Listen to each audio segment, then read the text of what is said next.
Я приветствую всех, кто настроился на нашу программу. В эфире программа «Аспекты мнений». У микрофона Разиф Абдуллин, мой собеседник, журналист, автор канала «Проект Эдем» Руслан Каримов. Сейчас он находится в Турции. Добрый день, Руслан. Доброе утро. Ну У и вас зрителей доброе утро, тоже да. приветствую. Мгм. Ага. Я напомню, что наша программа идет, трансляция ее идет в Одноклассниках, ВКонтакте и на канале «Аспекты Башкортостана» в Ютубе. Именно в Ютубе я прошу вас ставить свои вопросы, замечания к нашему собеседнику, предложения. И не забывайте ставить лайки и делиться ссылками на нашу программу. Я напомню, Руслан, мы с тобой последний раз общались в середине апреля. Достаточно прошло много времени. И за это время прошло много таких интересных событий, важных, на мой взгляд. Это подрыв Каховской ГЭС, однодневный военный мятеж ЧВК «Вагнер» 24 июня, очень интересное событие. Ну и такое для журналистики знаковое событие, это как нападение на журналистку «Новой газеты» Елену Милашину в Грозном. Какие из этих событий больше всего тебя зацепили, наибольшей степени? Ну, нападение на Милашину — это история жуткая. К сожалению, я не могу сказать, что она беспрецедентная. Бывали в истории и журналистики, и российской, в частности, истории пострашнее.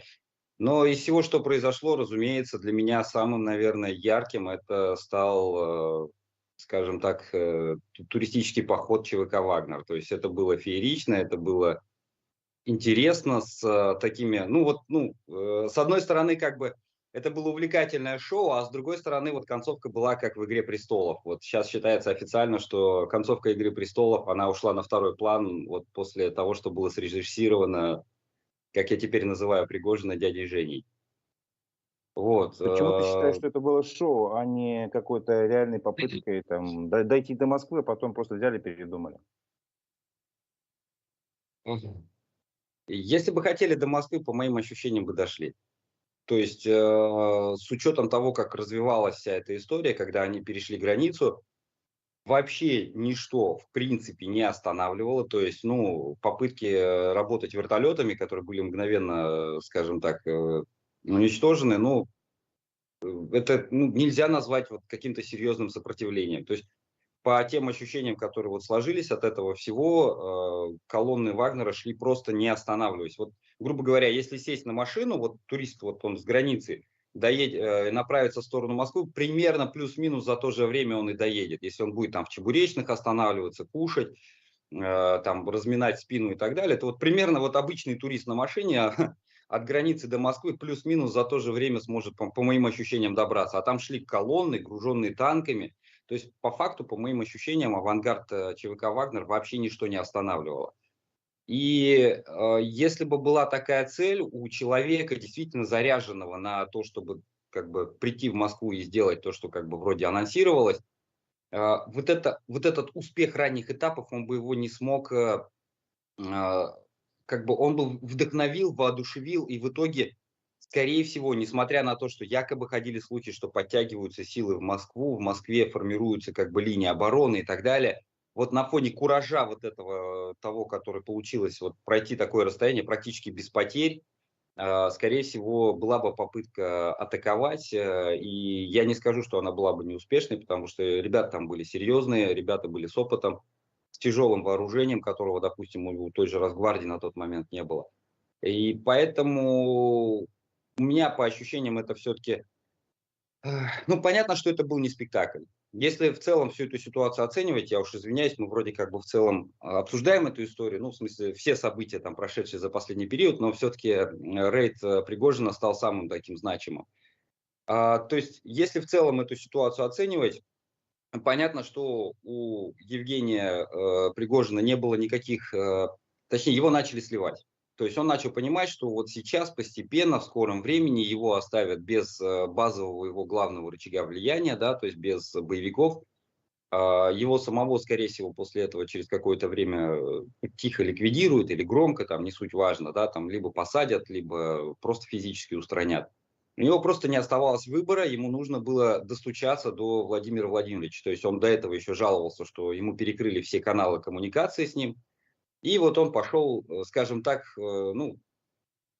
заявить о себе, Ва-банк. да, там, стукнуть тапком. И главной его целью в этот момент была там не власть, не деньги, не что-то еще. Главная его была задача сохранить тупо жизнь, свою собственную.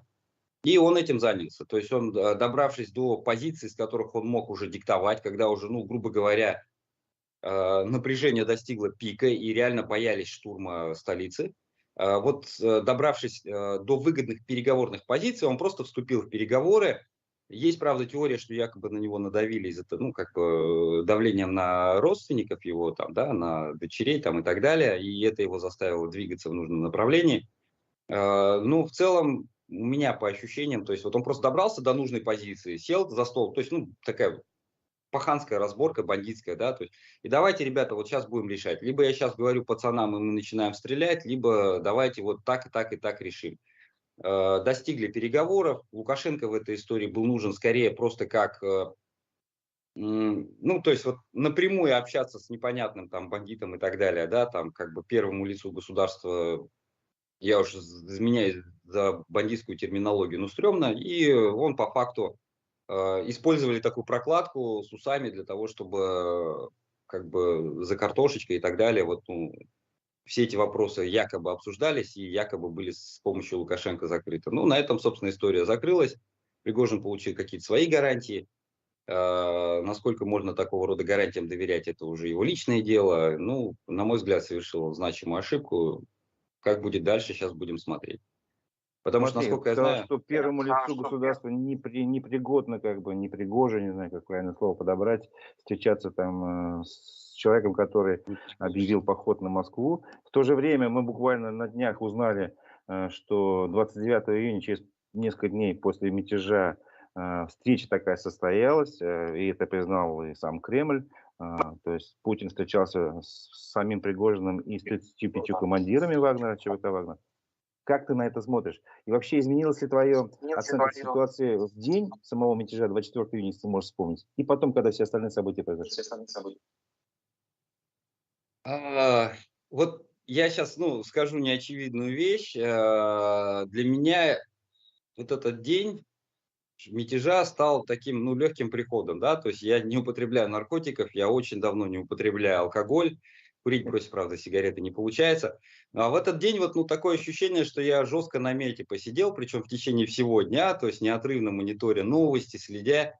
И на следующий день у меня был скорее такой, вот, ну, физически у меня было похмелье, да, там, то есть эмоциональное похмелье.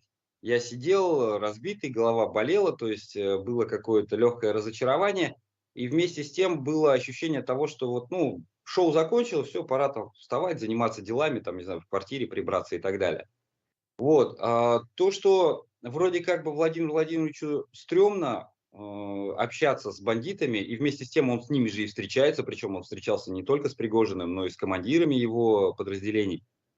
Для меня это такая, причем надо же отметить, что в тот же день Песков говорил, что он просто не знает о местонахождении Пригожина в данный момент, хотя в этот момент они сидят в Кремле, общаются за столом, грубо говоря, да, то есть, что лишний раз подтверждает, что не всем усам стоит доверять в этом мире. И, как сказать, у меня просто складывается ощущение, что вот механизм управления государством как таковой, он полностью разрушился. То есть теперь не идет речи о стратегическом дальнем планировании, не идет речи о выстраивании каких-то сложных систем там на основе просчета, анализа информации, данных и вводных. То есть все больше и больше верхушка Российской Федерации начинает действовать просто ситуативно, по времени. И это даже тактическим мышлением назвать нельзя, потому что зачастую те решения, которые принимаются, там, они прямо противоречат друг другу, они лишены порой логики. И в данном случае вот у меня такое складывается ощущение, что в какой-то момент ему кто-то сказал, что вот, ну, что ты будешь с ним разговаривать, типа, для избирателя это не очень. И он такой, ну, вот давайте вот используем вот этот механизм, возьмем Лукашенко. Через несколько дней, ну, во-первых, они эту встречу проводили тайно, то есть там не было как бы публикации на Первом канале. Вроде как бы они договорились. А почему они потом решили озвучить эту историю публично? Вот просто потому что, на мой взгляд, они не знают, как это сказать. То есть это не вкладывается в какие-то такие расчеты, что вот сейчас мы вот эту вот мульку бросим вот с той-то целью, да? А просто, а что бы и нет, ну, взял и ляпнул. Вот как бы, вот у меня такое ощущение складывается. И чем дальше, тем больше, причем это не только касается Российской Федерации, но и региональных властей. То есть вот, ну, на мой взгляд, структура управления государством прям сыпаться начинает. Кто-то пытается убежать, кто-то пытается встроиться, но среди тех, кто пытается встроиться, людей, реально умеющих и управлять, и трезво оценивающих ситуацию, все меньше, меньше и меньше. То есть, как бы, начальство на другой планете, как в этом фильме, в Кинзадза было. Вот рубль в рубль та же ситуация, на мой взгляд, сейчас складывается. Причем, Руслан, я попрошу тебя немножко убавить звук в своих динамиках, потому что мой голос побивается, получается, и накладывается. Это будет не очень удобно для нашей аудитории. Вот. И я тебя спрошу в продолжении темы, все-таки про Пригожина. Многие говорят, что эту ситуацию вырастил сам режим, ты, наверное, тоже с этим согласишься, и что нечто подобное может произойти или даже должно произойти и с Кадыровым, у которого фактически тоже есть своя частная армия. Как ты думаешь, это такой справедливый прогноз, и, возможно, мы скоро увидим, что как Кадыров использует свои войска внутри России? это более чем вероятно. Со звуком нормально сейчас? Ну, сейчас жду сообщения от звукорежиссера, вроде бы нормально, пока нормально. Пригожинский рейд показал, что общества как такового внутри Российской Федерации в принципе нет. То есть о чем разговор? А, Пригожин не нравился никому. Все понимают, что это, ну, откровенный бандит с кувалдой, и во главе государства его никто не видел. То есть вот, ну, не было такого, что вот сейчас вот он придет и как все сделает классненько. Вот в принципе ни у кого такой мысли не было. Но при этом никто не пытался ему как бы с ним бороться, да, то есть если брать относительно небольшую, на мой взгляд, это субъективная оценка, процентов 15 есть людей, которые реально поддерживают происходящее в Украине, э, но никто из них не пошел. То есть вот даже вот этих 15% никто не ложился под танки, не пытался там заливать бутылки с зажигательной смесью, в то время как все остальное общество, которое вроде как бы, ну, им невыгодно, то есть они вроде с одной стороны радуются тому, что текущая как бы смена парадигмы по идее должна произойти, но самого дядю Женю тоже никто видеть не хочет там во главе. И, соответственно, но тоже никто ничего не предпринимает. То есть по факту общество самоустранилось. То есть вот смотрели на это как на шоу. И по всем ощущениям получается так, что любой практически человек, у которого в той или иной степени есть сила, есть хоть какой-то отряд людей с оружием, способным, умеющим с ним обращаться, в принципе, может претендовать и на власть, и на все, что угодно. И в этой ситуации, я повторюсь, как бы, поскольку система управления разрушена, то на самом деле актором может стать любой. Это может быть Кадыров, это может быть в какой-то момент до чего-то хитро может додуматься глава Росгвардии, нынешний Золотов, да, до этого может дойти, я не знаю, таможенники, ФСБшники, пограничники, любой, у кого есть оружие, в какой-то момент, сейчас все понимают, что можно, в принципе, попробовать рискнуть. То есть останавливать-то особо некому. Ну, реально, танки вот просто, они же даже не шли там грозным тяжелым катом, да, их просто на тралах просто дотащили до Москвы и нормально, и никто даже ничего не сказал. Соответственно, я бы не исключал такой вероятности, но то, что это будет сделано, в этом я сильно сомневаюсь. Вот я могу практически, ну, на мой взгляд, процентов на 70 сказать, что лично Кадыров как бы в этом участвовать не будет. Начиная с проблем со здоровьем, то есть ему уже самому немножко не до этого, заканчивая тем, что вот, ну, он себя как-то всегда презентовал именно как верный солдат Путина. И вместе с тем, ну, всю его сознательную жизнь, он, начиная с того момента, когда отец фактически передал ему власть, до текущего момента, он опять же не был самостоятельной единицей. Он так или иначе, он что-то делал внутри своей республики, но при этом всегда ориентировался на кого-то, кто стоит выше. И я не уверен на то, что ему хватит и смелости, и таланта, и изощренности для того, чтобы стать вообще в принципе во главе этой пирамиды и управлять вообще, рулить всем этим. И по моим ощущениям он должен это осознавать, и даже пытаться претендовать он на это, скорее всего, не будет. То есть у него есть своя личная гвардия, он ее тщательно сберегает, но сберегает он ее на тот момент, когда, то есть, скорее всего, он понимает тоже, что развал так, как таковой неизбежен, и в какой-то момент вот этой крыши, которая, зонтика, который его закрывает от всех бед и невзгод, его не будет. И вот именно на этот момент он готовит свою личную гвардию для того, чтобы защитить самого себя внутри Чечни. а никак не претендовать на какие-то там места в Кремле. Сугубо мое мнение, я могу заблуждаться. Вот. Ну, смотри, Чечня это территория России, тем не менее, мы вспомним, что в свое время были там две чеченские войны, если не ошибаюсь. И сейчас мы наблюдаем за тем, что на территории этой республики фактически многие законы и права граждан не действуют. Это говорит тот же прекрасный, прекрасный, отвратительный пример с нападением на журналистку Елену Милашину, когда там, я смотрел снимки, очень страшные снимки избиения Да, это женщины. жутко. И я согласен с тем, что главный редактор «Новой газеты» Дмитрий Муратов назвал каждый этот след автографом фашизма. То есть рано или поздно же нужно будет навести порядок, там, чтобы законы российского государства действовали в полной мере и на территории Чеченской республики. И, скорее всего, рано или поздно такой некий конфликт, третья Чеченская война неизбежна, или я ошибаюсь? А, Тут надо говорить о более глобальных вещах. То есть в момент, я повторюсь, я исхожу из того, что система управления государством нарушена. Государство самое большое территориально в мире. И речь-то сейчас стоит не о том, чтобы, грубо говоря, в какой-то момент идти и налаживать конституционный порядок в Чеченской Республике. Речь идет о том, как бы вся эта ситуация не начала развиваться по сценарию 91 года. Просто с отходом уже тех территорий, которые не успели отвалиться в 91-м. И тогда, в принципе, Чечня один из главных претендентов на выход из состава Российской Федерации по тем или иным причинам. И, а зачем, то есть, если это будет не единственное такое государство, понятно, что сама Российская Федерация, кто бы ни был тогда во главе этого государства, он в принципе не сможет как бы удерживать все эти территории силовым методом.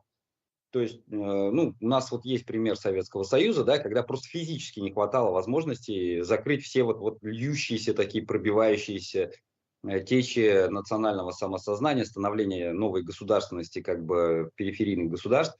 И, соответственно, я бы не сказал, что у нас будет там полноценная третья чеченская война и так далее, и так далее. Скорее всего, будет вот то, что сейчас у нас есть Казахстан, у нас есть сейчас, там, условно говоря, та же Грузия, тот же Таджикистан. Вот что-то похожее я вижу в будущем. Другой разговор, что такой развал неизбежно приведет к формированию новых локальных конфликтов, там, в том числе между соседними бывшими республиками Российской Федерации, да, там за территории, за, может быть, даже власть, там Ингушетия, Чечня, то есть, довольно Дагестан, острые есть вспомним, споры, да? которые будут решаться. Вот, но я не вижу вот того, что было в 95-м, там, прочих годах, да, когда мы там брали, Российская Федерация брала штурмом Грозный, площадь Минутка, сейчас это в принципе невозможно. В принципе, вот в текущий момент времени, когда, грубо говоря, по данным Блумберга, у Украины больше танков, чем у Российской Федерации, вот с кем еще можно воевать, если нам бы не надломиться в Украине, не нам бы, то бишь, а Российской Федерации, да, там в этом столкновении лоб в лоб. Это при том, что со стороны Российской Федерации идут Т-55, грубо говоря, там, бородатых времен, непонятных каких веков, там, с тиной, с паутиной.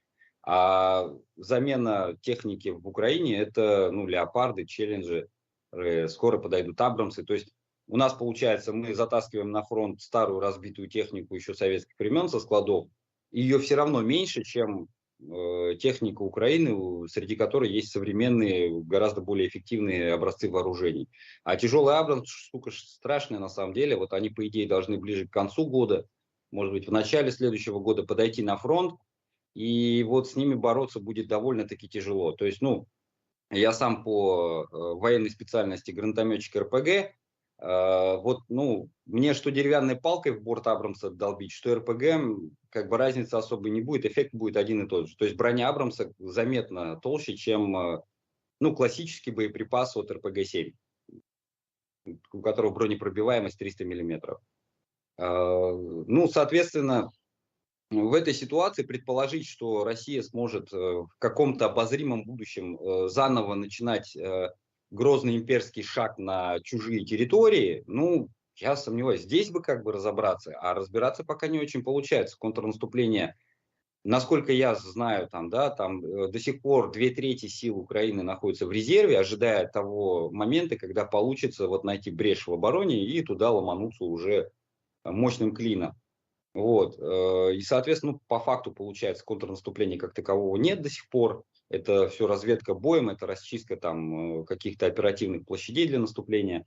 И представить, что в этот момент условно снимается там дивизия танковая и направляется в Чечню, да, это невозможно. То есть, соответственно, я такой возможности, как чеченской третьей компании, там, как попытки вооруженным методом зайти на территорию Молдовы, допустим, я этого не вижу, я такой возможность исключаю для себя в принципе. Мгм. Ну что ж, понятна твоя точка зрения, спасибо, ну, понятно. Что ты скажешь вот по поводу имперских, не знаю, амбиций России в том плане, что вот сейчас, например, в Кумертау недавно буквально появилось видео в нашем башкирском городе, появились подростки с имперскими флагами черно-желто-белыми, вот, под флагами которых, говорят, якобы никогда Россия не терпела поражений, вот, которые сейчас используют русские националисты и патриоты. Вот. О чем это говорит, на твой взгляд? У нас в Башкирии растут имперские, не знаю, какие-то устремления, или это просто несознательные подростки? Кучка небольшая. Ну, почему Земля круглая? Вот чтобы дураки с углов не сыпались. Я понимаю, что это не кучка дурачков, которая решила показать свое мнение. Такого не бывает. То есть это так или иначе кем-то инспирировано. В каких целях непонятно, потому что я не исключаю, что это даже не разработка там не какая-то федеральная там, да, а кто-то из местных как бы особо одаренных решил вот что-то кому-то продемонстрировать. А, но в целом вот для меня, я говорю, я сейчас называю Пригожина дядей Женей, потому что вот, ну, хороший день он мне подарил, один из лучших за последние несколько месяцев. Поход дяди Жени очень многое показал. То есть по факту ситуация происходит какая? Вот люди, которые так или иначе провоенно настроенные, да, там некоторые называют как Z-гниды там и так далее, они очень громкие, они очень шумные, они кричат даже, наверное, с тем, чтобы подчеркнуть свою лояльность, там, просто кричат, потому что некоторые из них не особого ума, на мой взгляд. И поэтому вот формируется ощущение шума вот этого и ощущение такой заметной поддержки происходящего в Украине. Плюс в соцсетях очень активно работают чиновники. У всех же, как более-менее там значимых чиновников, что в России, что в Башкортостане есть свои собственные соцсети, где за, ну, копирайтеры за относительно небольшие деньги как бы рисуют им чуть ли не ежедневно посты на те или иные темы. И любой из них обязан практически выражать поддержку происходящему. А это уже профессиональная работа. То есть обычный человек, вот есть у него там, допустим, в ВК своя личная страница, но он там раз в месяц выложит, что вот, ну, грубо говоря, мы на шашлыки съездили, да, там, остальное время он забивает. А у чиновников это работа профессиональная, то есть у него копирайтер, он денежку получает, ему отчитываться надо, вот он каждый день и фигачит вот эти вот темы. И в конечном итоге получается такая история, что вот стоит вроде звон, и вроде как бы по ощущениям, вот да, ура, вперед, там мы победим, Россия впереди, а по итогу, когда пришел дядя Женя, как бы ситуация резко изменилась.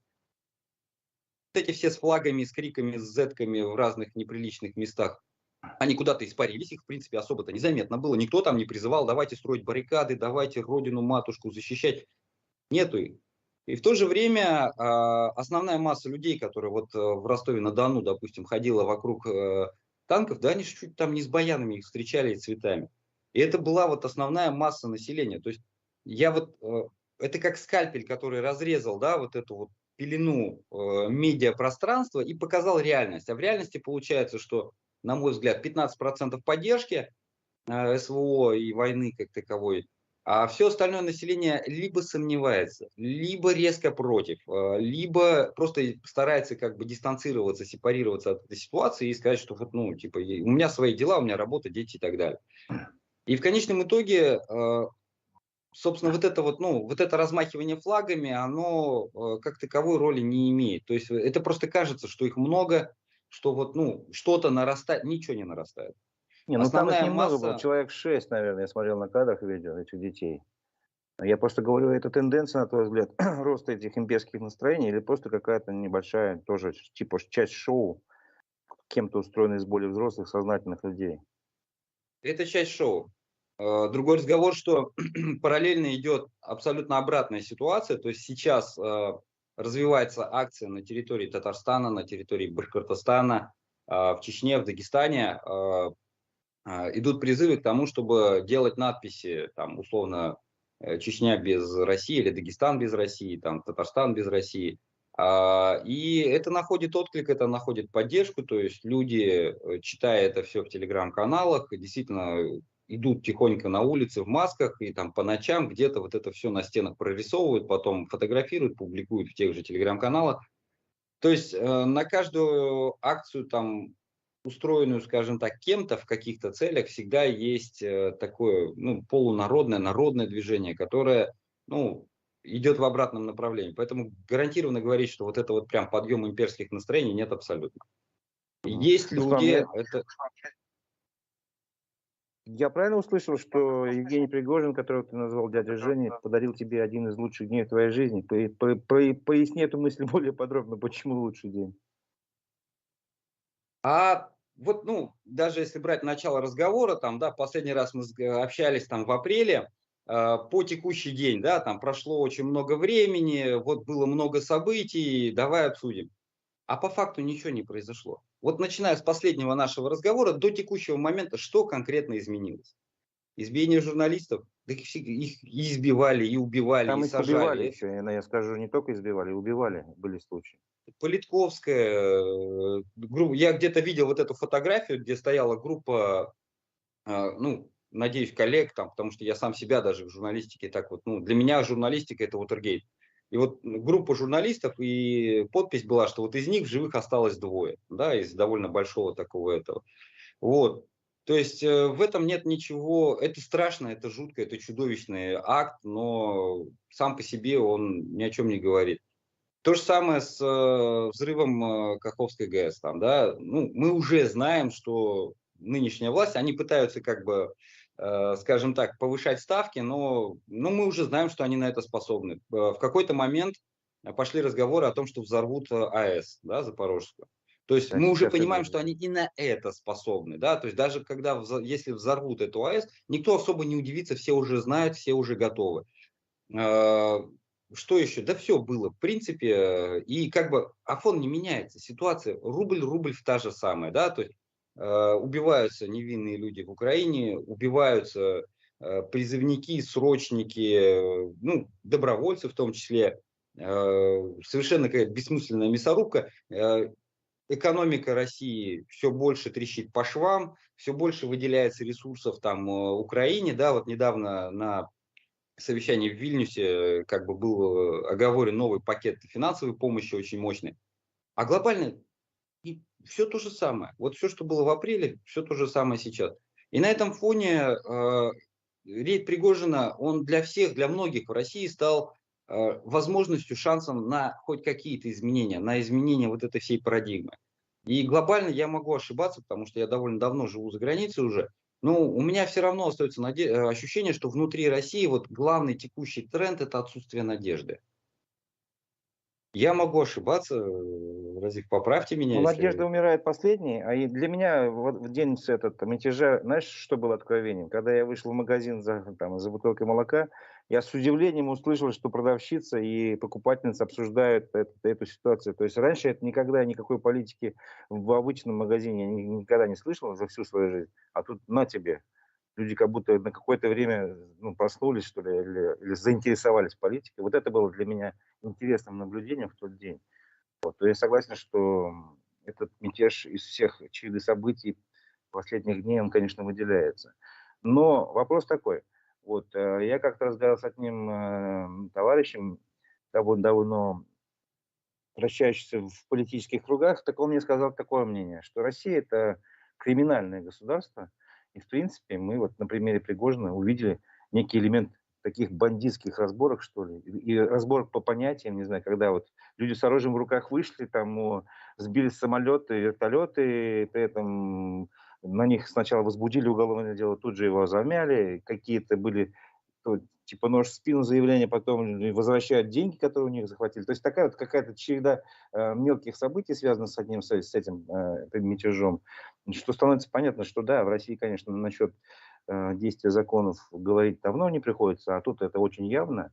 Ну вот насчет термина «Россия– это криминальное государство» ты можешь согласиться или нет? Не, это, вот есть такая система Холланов, да, когда что-то является частью чего-то большего, оставляясь, ну, структурной частью. Вот криминализованность России– это часть Холлана, на мой взгляд, а в целом, если глобально брать, то в текущий момент Россия– это страна абсурда полного. А, В этом абсурде как бы нормально то, что, ну, грубо говоря, страной управляет уголовник. Другой уголовник идет с боем как бы на бандитскую разборку. Подобное было и до этого. То есть многие ветераны чеченских кампаний вспоминали о том, что стрелять можно было куда угодно, где угодно, по жилым домам, там, я не знаю, людей и так далее, это не страшно. Нельзя было стрелять в сторону нефтеперегонных заводов, потому что они кому-то принадлежали. И очень часто вот у чеченцев можно встречать аналогии того, что, ну, я имею в виду мемуаров участников чеченской кампании, о том, что, ну, это какие-то бандитские разборки, то есть один пахан пришел разбираться на территорию с другим паханом, как бы, а делят по факту, как всегда, или власть, или деньги.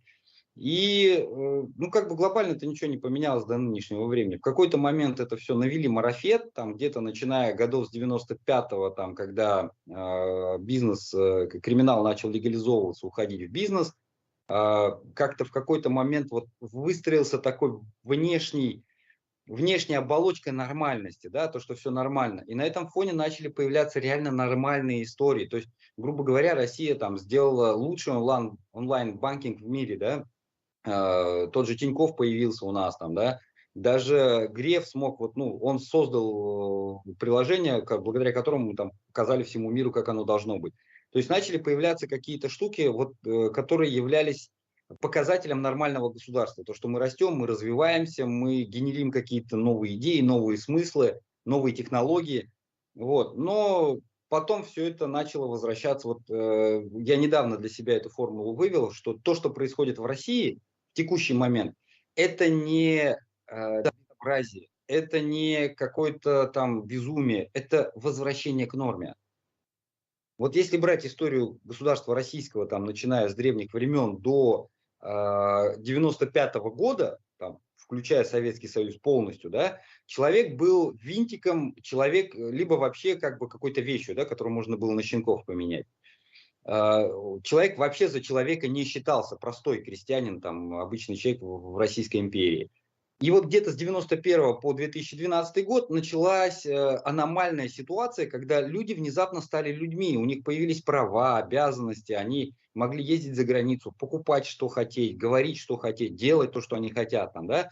Они начали жить по-человечески вот с 95 по 2012. В 2012 Болотная площадь постепенно начала завинчиваться гайки, и сейчас мы пришли к тому, что пришли. Пока люди этого не ощущают, но в целом вот система дальше катится вниз, и там, на мой взгляд, либо сейчас получится в какой-то момент переломить хребет и выйти на парадигму какого-то европейского нормального развития государства, либо мы скатимся в норму, когда, грубо говоря, вот сантехник Потапов есть, давай мы его на пару борзых поменяем, как бы, а жену обменяем на, я не знаю, там, на горшок, вот красивый горшок с цветами стоит, давайте мы жену Потапова поменяем на это. И вот по ощущениям мы снова к этому возвращаемся, и то, что в этом всем процветает бандитизм, коррупция, это просто часть всего общего. А в целом, вот, ну, я бы назвал то, что это территория абсурда в чистом виде.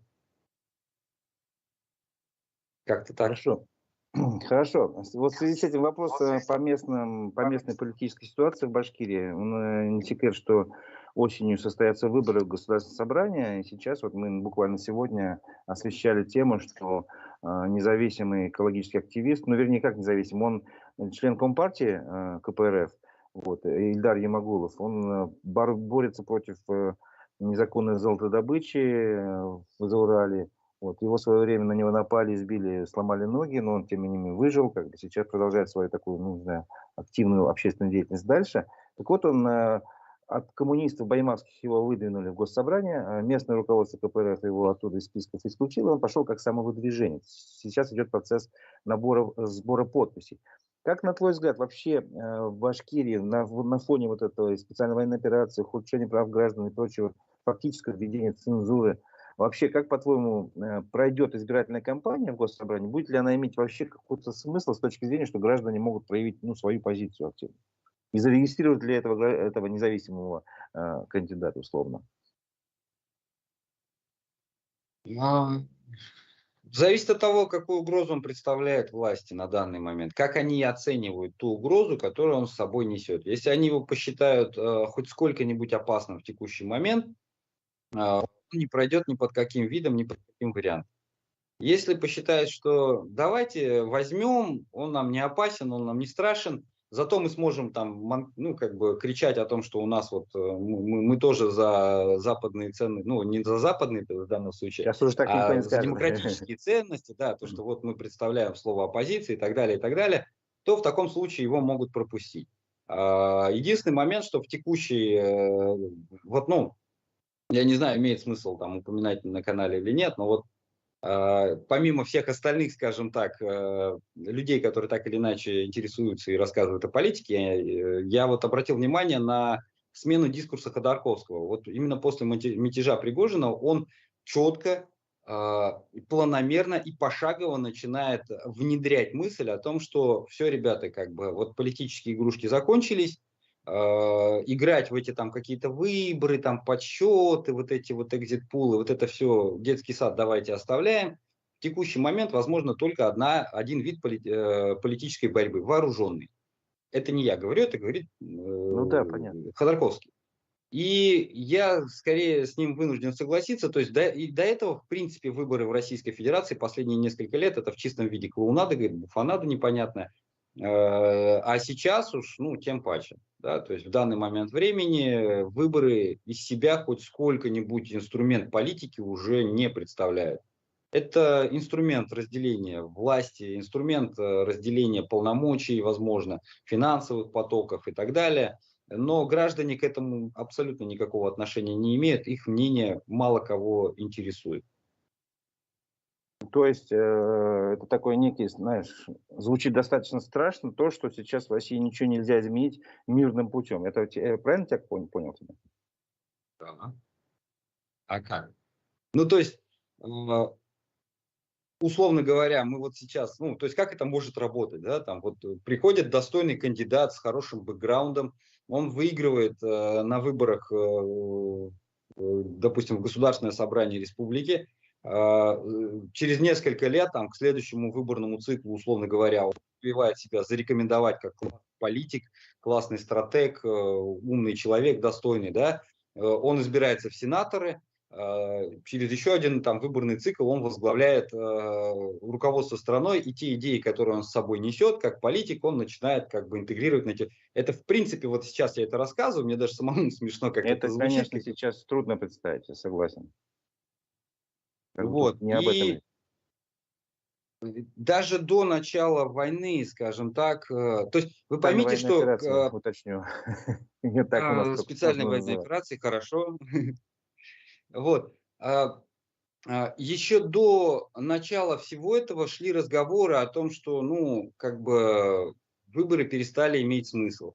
Сейчас, в момент, когда режим находится в максимально уязвимом положении, то есть, да, им страшно, они это чувствуют, они понимают, что им уже назад не вернуться, они будут затягивать болты на излом, да, то есть, вот, чтобы до талого. И у них есть четкое понимание, то есть в голове главная катастрофа, произошедшая вот за последние там условно 30 лет в мире, да, это развал Советского Союза. Это самая страшная, на их взгляд, трагедия.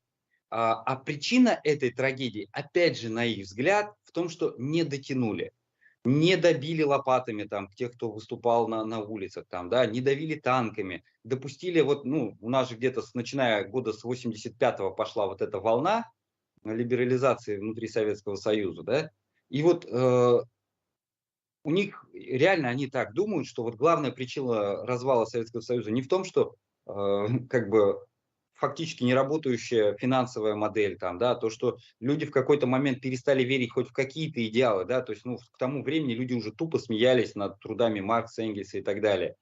Не там прочие какие-то факторы, не афганская война, которая, опять же, подорвала и экономику, и какую-то определенную ментальность в головах людей. Не это причины. Причины в том, что вот не задавили их, вот не нашли силы, чтобы вот докрутить их танками на поле.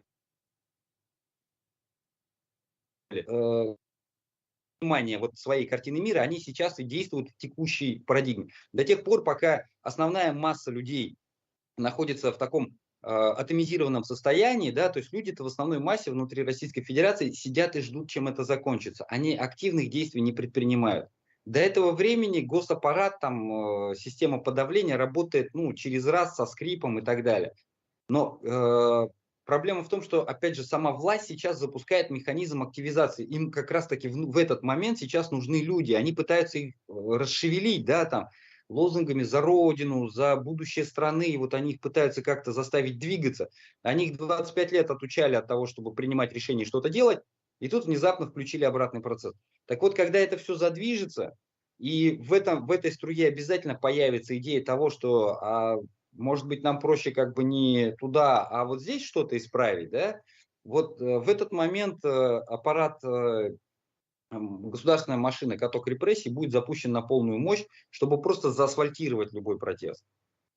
И в этих условиях говорить о том, что возможно там какая-то политическая борьба, запускание там самолетиков бумажных там в каких-то политических целях, ну все, типа, это все уже мы проходили. Есть пример Беларуси, конкретный, четкий, очень хорошо показываем. И, соответственно, смена парадигмы внутри страны возможна только в двух вариантах. Первое – это старость, немощь и, соответственно, итог закономерный всего этого, либо какой-то вооруженный переворот, либо это будут люди, то есть либо снизов, либо это будут элиты сверхов. Вот третьего я просто в принципе не вижу. Вот что может случиться, чтобы что-то изменилось? Понятно. Давай немножко перейдем к повестке, о которой можешь рассказать только ты, находясь в Турции. Вот, как в Турции восприняли сообщение о том, что Эрдоган выпустил на Украину командиров Азова, который, напомню, признан террористической организацией в России, фактически нарушил свое ранее данное обещание Путина. Об этом что-то говорят вот, в среде релакантов там, или, может быть, в прессе местной? Нет, всем плевать. Понятно. А сам ты как на это А, смотришь, на смо- эту ситуацию? Сейчас сложилась какая ситуация. Я делаю материал как раз на тему того, что релокация как таковая закончилась. То есть этого явления больше в принципе нет. Почему? А, Грубо говоря, после 24 февраля значимая часть российских граждан переехала за границу в ожидании того, что сейчас вот полгодика это все пройдет, весь этот дурдом закончится, и мы вернемся назад. И они были именно релокантами в том плане, что это не иммигранты, которые уезжают навсегда там, в другую страну. Там, да? Прошло полгода, тут сентябрь начался. То есть за первой волной уехала еще и вторая, которая уже скрывалась там от мобилизации и так далее, спасалась. И они тоже уезжали на полгодика, ну, там край годик, чтобы вот переждать, посмотреть. Проходит уже с февраля, ну, уже вот 500 дней прошло, мы уже перешагнули эту позицию, а ничего не изменилось, да, то есть в России плюс-минус, ну, звонят родственники, друзья, знакомые, говорят, что у нас ничего не поменялось, так же живем, как и жили, все нормально, работы больше даже местами стало, зарплаты даже выше у некоторых. Вот. И с другой стороны, ничего не происходит, не меняется, и часть людей, которые были релокантами, они сейчас просто сворачиваются. У меня вот пошел такой небольшой поток людей, которые реально возвращаются сейчас, это вот конкретно моих знакомых, которые возвращаются в Башкирию или в Россию. Вот. Есть вторая как бы часть вот этих первых релокантов, которые такие поняли, что да, типа ждать конца развязки еще очень долго, соответственно, приходится, если я не возвращаюсь назад, то мне нужно закрепляться здесь, интегрироваться в зарубежный социум. И они начинают уже к этому осмысленно готовиться. И они автоматически теряют статус релоканта, становятся иммигрантами. И по итогу, по конечному итоге, то есть сейчас нету позиции такой, что ну, остались какие-то релоканты, которые... А в чем особенность была релокантов? Они сидели здесь, допустим, в той же Турции или в Казахстане, Армении, и их основной род деятельности был ленту мониторить новостную. Вот они с утра до вечера сидели, смотрели YouTube, все выпуски и ждали, когда что-то поменяется, чтобы вернуться. Вот этих людей становится все меньше. Из тех, кто, допустим, я вот, ну, беру ближе всего первичный опыт вот в Анталии, тут море рядом, погода хорошая наладилась. Да, люди думают либо о том, чтобы сходить там искупаться в море, либо о том, как заработать денег, потому что тоже есть проблема. Люди, которые первично уезжали, они там продавали машину многие, да, и вот у тебя уже там условно 1-1,5 рублей есть запаса.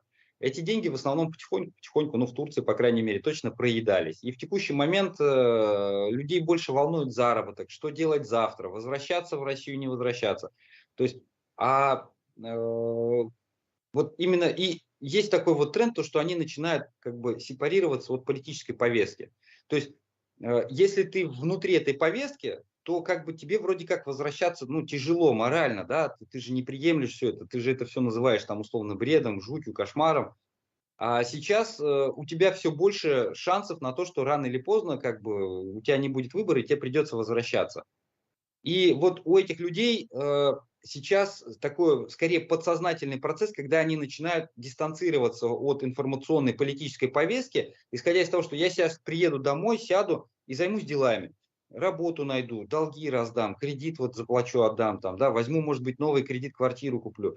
И для того, чтобы не было вот этого когнитивного диссонанса, да, там, пересечения внутренней позиции с тем, что происходит вокруг, внутри России, люди просто вот стараются от этого держаться как можно дальше. Ну и, соответственно, в связи с этим и формируется повестка здесь. Где-то в чатах кто-то может пошутить на эту тему, там типа слышали, и все такие, да, слышали. А вот где мне достать такую-то справку для Гёча, там вот, ну, уже следующие сообщения пошли. И, соответственно, ну, какого-то вот прям бурного обсуждения по чатам и вообще в целом в эмигрантской среде я не встречаю. Даже вот, ну, последние несколько дней мы там вот ходили на море, общались с друзьями, купались. Основные разговоры о том, возвращаться, не возвращаться. Если возвращаться, то как, что делать там. А политика начинает иммигрантов и релокантов интересовать в меньшей степени. Это вот прям я тенденцию для себя отмечаю. Ну, вообще сейчас теоретически есть возможность еще российским мужчинам призывного возраста выехать в Турцию, ну да, въехать в Турцию, получается, или нет, или в другие какие-то страны? Вообще проблем не вижу. Абсолютно спокойно можно сесть на самолет. В Турции по-прежнему не требуются визы, в течение 60 дней можно находиться. Да? То есть в любой момент любой мужчина может спокойно сесть, прилететь. Есть одна неприятная тенденция, там, возможно, в Армении, в Казахстане это в меньшей степени. В Анталии, в Турции в целом, в связи с резким падением лиры в последнее время, да, там очень большой турбулентностью экономической, здесь прям очень жестко выросли цены. То есть там 3-4 года назад это был рай. Человек, который плюс-минус хорошо зарабатывает в России, даже ну, средний у него заработок, он мог приехать себя и чувствовать королем просто. Там, швыряться деньгами, там, не знаю, на такси, арендовать яхты. Это было доступно.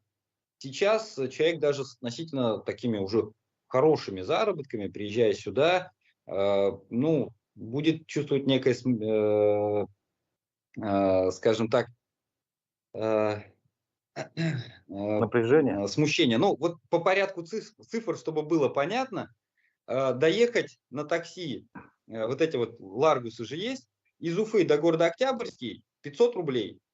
Доехать от улицы Культур здесь до аэропорта, это где-то километров 25, наверное, дороги. Здесь стоит 1600 рублей, если лиры переводить в рубли. То есть 20 километров здесь и разница между Уфой и Октябрьской там. Вот. Ну и, соответственно, ну, цены безумно дорогие, они растут. Поэтому, если есть определенный запас денег, то, в принципе, любой мужчина может спокойно приехать, проблем с этим не будет. Можно даже попытаться запустить процесс получения ВНЖ. Я, собственно, сейчас эту процедуру прохожу, то есть я пытаюсь продлить свой ВНЖ. Вот, получится или нет, примерно как динозавра на улице встретить, 50/50. Но Ну, динозавра ты точно не встретишь на улице, только если какую-нибудь копию. ну, действительно, сейчас с этим, то есть никто не понимает, на каком основании турецкие власти принимают документы и одобряют ВНЖ, на каком отказывают, то есть это совершенно рандом. Вот. Но в целом вероятность, шансы, возможности есть у абсолютно у любого человека. Более того, я все равно предполагаю, что рано или поздно, там, в течение месяца, 2, 3, пускай 5 месяцев, снова начнется все вот то, что мы переживали сначала в первой волне, потом особенно в сентябре, что-то похожее будет. Там просто не остается выбора. Если сейчас, скажем так, передовые части ВСУ смогут найти брешь, проломить оборону, начнутся большие территориальные потери, не останется ничего другого, кроме как снова метлой собирать мужчин с территории Российской Федерации и отправлять туда с ржавыми автоматами все это останавливать. Вот, Понятно. но пока в текущий момент понятно, что поле сужается постепенно.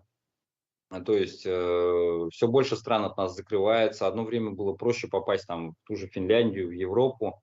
В принципе, сейчас непонятная ситуация с тем, что Эрдоган взял курс разворот в сторону интеграции с Евросоюзом, дал одобрение наступления в НАТО, да, там вот эти все последние новости. То есть он включил четко заметный такой проевропейский, прозападный курс. Вот. Я считаю, что это вынуждено, просто вот в том экономическом пушистом большом белом зверьке, который сейчас в Турции происходит, как бы, ну, у него просто не остается выборов. Он понял, что как бы играть на два фронта не получается, надо выбирать одну сторону, и он выбрал ту, которая в потенциале даст ему больше денег и дальше даст больше экономического положительного эффекта. И вот в связи с этим может в перспективе немножко ухудшиться положение россиян внутри Турции, так или иначе, да, то есть, а может ничего не поменяется. Вот сейчас предсказать крайне сложно, и надо последить динамикой, как дальше будет развиваться. Можно задать тебе пару личных вопросов? А сам ты что собираешься делать в такой ситуации? То есть вот я услышал, что ты оформляешь вид на жительство, то есть я тебя правильно понял, ты хочешь как можно дольше остаться в Турции? Ну, пока да. У меня же ребенок еще здесь, он учится в турецкой школе. Вот. У меня проблема в том, что не получалось давать родной язык. Ну, я сам недостаточно хорошо, к сожалению, владею в России. Вот. А турецкий и татарский языки очень похожи. Здесь, кстати, недавно был татарский сабантуй полноценный. Мы с дочкой вот тоже ходили, развлекались, скажем так, с песнями, с плясками, со всеми делами. И татар действительно много в Анталии. Вот. Соответственно, как бы это один из значимых моментов. В принципе, здесь пока нравится супруге, здесь нравится ребенку, поэтому, да, я предполагаю какое-то время еще оставаться здесь. Я, в принципе, рассматриваю возможность возвращения на территорию Республики Башкортостан в тот момент, когда это будет для меня, ну, не чревато, скажем так, Последствия. некими анатомическими неприятностями, вот, для меня лично. Вот, потому что, ну, мне не безразлична судьба Башкортостана, я хочу поучаствовать в восстановлении, формировании нового какого-то светлого, более яркого, позитивного будущего этой территории. И вместе с тем я не скидываю со счетов ту возможность, что, собственно, ничего не поменяется там и следующие 20 лет. Соответственно, я просматриваю варианты дальнейшей возможной миграции. Турция все-таки не очень такая экономически стабильная страна. Может быть, в сторону Европы, может быть, в сторону США. Вот я пока просто прикидываю варианты и пытаюсь сейчас, ну, как бы обеспечивать семью и вот эти вот дальнейшие свои планы. На это все нужны будут деньги. Я вот, собственно, и пытаюсь сейчас как-то найти выход заработать. Скажи, пожалуйста, вот, поясни нашей аудитории, вот статус, вид на жительство, он дает больше возможностей для заработка или нет? Нет, он запрещает заработок. Так, а зачем тогда ты его хочешь Изначально получить? Изначально в Турции как бы одно время было очень легко получить ВНЖ, вид на жительство, так называемый туристический, сроком от полугода до 2 лет. Там относительно небольшой пакет документов, не очень это было затратно, плюс ты 2 месяца можешь здесь же жить вообще без визы. То есть человек просто приезжал, находил квартиру, садился, шел в ГЕЧ, подавал необходимый пакет документов или с помощью помогаторов, хотя всю информацию в интернете можно найти, и получал вид на жительство, разрешение здесь жить по месту прописки. То есть проблема в том, что этот ВНЖ запрещает в Турции. Они везде разные в разных странах. Но в Турции этот вид на жительство запрещает работать здесь. Можно работать на удаленке, грубо говоря, в интернете, онлайн, но ты не должен отнимать работу у местных, у турков. Кроме этого, есть возможность получить рабочую визу. У меня у супруги такая сейчас в данный момент. Можно получить, вот мы сейчас пытаемся получить немножко для меня непонятный, то есть я это делаю с помощью помощника, не совсем понятный вид ВНЖ. Это, причем, кстати, да, туристический ВНЖ не засчитывается. То есть то, что ты условно прожил здесь 2 года, роли никакой не играет. Мы сейчас пытаемся пройти как по семейному ВНЖ якобы, да, вот, ну, так его мне назвали. И, соответственно, вот на основании его, если прожить там условно 5 лет в Турции, то можно претендовать на гражданство без приобретения недвижимости в Турции. Понятно, что гражданство меня в меньшей степени интересует. Мне вот хотя бы следующие 2 года как бы, да, иметь уверенность в том, что я смогу здесь находиться, проживать. Вот. Но в текущий момент заработок здесь может строиться только по 2 позициям. Во-первых, его можно строить на туристах, потому что сами турки зарабатывают мало, и, условно говоря, работая здесь автослесарем, там, в Яны-Санае или Иски-Санае, ты как бы на квартиру здесь вряд ли заработаешь. Заработные платы здесь у самих турков маленькие. Вот если работать в сфере туризма или недвижимости, то, в принципе, и россиянин может зарабатывать относительно неплохие деньги. У меня знакомый сейчас, у него зарплата порядка 600-700 долларов, ну, плюс-минус этого хватает вместе с заработком супруги. Вот, либо в туристической зоне, спа, массажистом, так называемым Dash Info, то есть это продавать услуги, там, допустим, каких-то подразделений отеля пятизвездочного, просто ходить по пляжу, говорит, хотите в спа. За это тоже неплохо платят. Вот, либо это удаленка. Понятно, есть айтишники, для которых вообще как бы на своем Олимпе немножко живут, но в принципе можно править текста, можно наполнять аккаунты в Wildberries, там, да, там заполнять карточки товаров.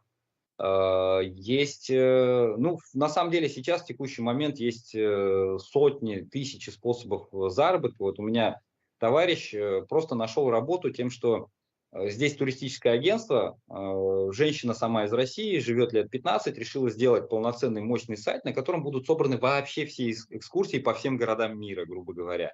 И он занимается тем, что он просто интегрирует в сайт, находит, ну, как бы берет, принимает информацию, обрабатывает, выкладывает, и за это, ну, там тоже получает баксов 500. То есть на удаленке сейчас реально найти работу практически с любыми возможностями, если хоть какие-то мозги, грубо говоря, есть, то там проблем особых не будет. Спасибо Вот. большое, Руслан. Я просто хочу тебя прервать, потому что время нашей программы завершается, к сожалению, подходит к концу. Сразу после нас в 12 часов начинается другая программа Digital Среда. Ее ведущие Владимир Барабаш и Константин Акаимов будут говорить о новостях цифрового мира и маркетинга. Я с тобой хочу попрощаться. Напомню, что мой собеседник Руслан Каримов, журналист, сейчас живет в Турции. Большое спасибо за участие в программе. Спасибо большое. Хочу извиниться перед зрителями за то, что им пришлось меня терпеть в течение часа, но... Спасибо тебе большое. Всего доброго. Спасибо большое.